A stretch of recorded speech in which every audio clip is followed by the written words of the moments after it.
अभीरा के जेल से बाहर आते ही अरमान सबके सामने साफ कह देता है कि वह अब और समझौता नहीं करेगा।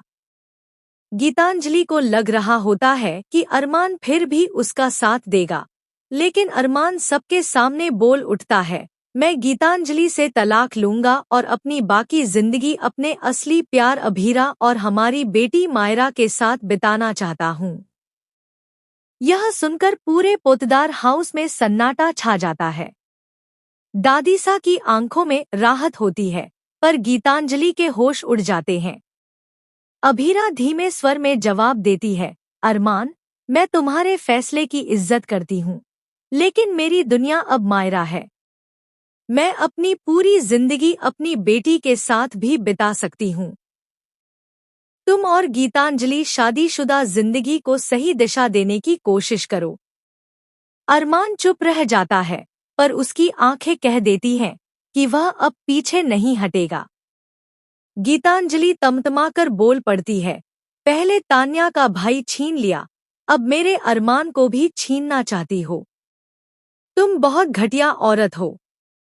तभी मायरा बीच में आकर कहती है, किसी को भी मेरी मम्मा को बुरा कहने का हक नहीं है। उन्होंने किसी का बुरा नहीं किया।